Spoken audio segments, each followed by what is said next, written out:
Charles Darwin, L'origine des espèces, épisode 20. Chapitre 5, partie 6. Les espèces distinctes présentent des variations analogues de telle sorte qu'une variété d'une espèce revêt souvent un caractère propre à une espèce voisine, ou fait retour à quelques-uns des caractères d'un ancêtre éloigné. Quelles conclusions devons-nous tirer de ces divers faits? Nous voyons plusieurs espèces distinctes du genre cheval qui, par de simples variations, présentent des raies sur les jambes comme les zèbres ou sur les épaules comme l'âne. Cette tendance augmente chez le cheval dès que paraît la robe Isabelle, nuance qui se rapproche de la coloration générale des autres espèces du genre. Aucun changement de forme, aucun autre caractère nouveau n'accompagne l'apparition des raies. Cette même tendance à devenir rayée se manifeste plus fortement chez les hybrides provenant de l'union des espèces les plus distinctes. Or, revenons à l'exemple des différentes races de pigeons. Elles descendent toutes d'un pigeon, en y comprenant 2 ou 3 sous-espèces ou races géographiques, ayant une couleur bleuâtre et portant en outre certaines raies et certaines marques. Quand une race quelconque de pigeons revêt, par une simple variation, la nuance bleuâtre, ses raies et ses autres marques reparaissent invariablement, mais sans qu'il se produise aucun autre changement de forme ou de caractère. Quand on croise les races les plus anciennes et les plus constantes, affectant différentes couleurs, on remarque une forte tendance à la répartition, chez l'hybride, de la teinte bleuâtre, des raies et des marques. J'ai dit que l'hypothèse la plus probable pour expliquer la répartition de caractères très anciens est qu'il y a chez les jeunes de chaque génération successive une tendance à revêtir un caractère depuis longtemps perdu, et que cette tendance l'emporte quelquefois en raison des causes inconnues. Or, nous venons de voir que chez plusieurs espèces de genre cheval, les raies sont plus prononcées ou reparaissent plus ordinairement chez le jeune que chez l'adulte. Que l'on appelle espèces ces races de pigeons, dont plusieurs sont constantes depuis des siècles, et l'on obtient un cas extrêmement parallèle à celui des espèces du genre cheval. Quant à moi, remontant par la pensée à quelques millions de générations en arrière, j'entrevois un animal rayé comme le zèbre, mais peut-être d'une construction très différente, sous d'autres rapports. Ancêtre commun de notre cheval domestique, que ce dernier descende ou non de plusieurs souches sauvages, de l'âne, de l'émuon, du kaga, et du zèbre. Quiconque admet que chaque espèce du genre cheval a fait l'objet d'une création indépendante est disposé à admettre, je présume, que chaque espèce a été créée avec une tendance à la variation, tant à l'état sauvage qu'à l'état domestique, de façon à pouvoir revêtir accidentellement les raies caractéristiques des autres espèces du genre. Il doit admettre aussi que chaque espèce a été créée avec une autre tendance très prononcée, à savoir que, croisée avec des espèces habitant les points du globe les plus éloignés, elle produit des hybrides ressemblant par les raies, non à leurs parents, mais à d'autres espèces du genre. Admettre semblable hypothèse, c'est vouloir substituer à une cause réelle une cause imaginaire, ou tout au moins inconnue. C'est vouloir en un mot faire de l'œuvre divine une dérision et une tromperie.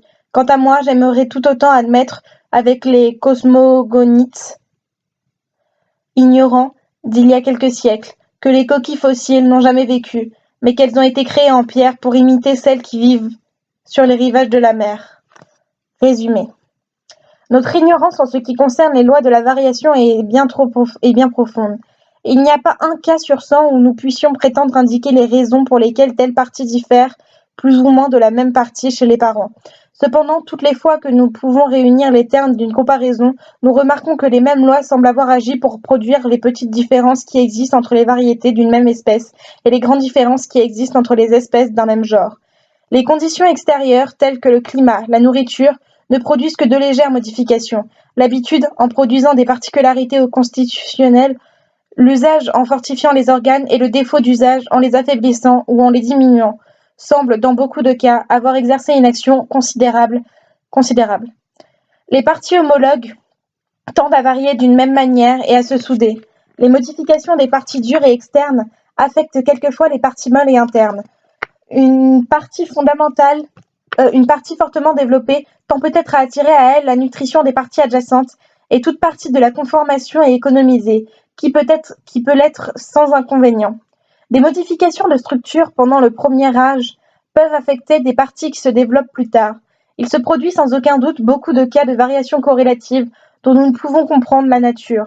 Les parties multiples sont variables, au point de vue du nombre de la structure, ce qui provient peut-être de ce que ces parties n'ayant pas été rigoureusement spécialisées pour remplir des fonctions particulières, leur modification échappe à l'action rigoureuse de la sélection naturelle.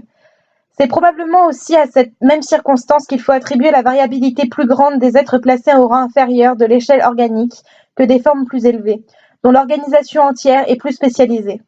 La sélection naturelle n'a pas d'action sur les organes rudimentaires, ces organes étant inutiles, et, par conséquent, variables.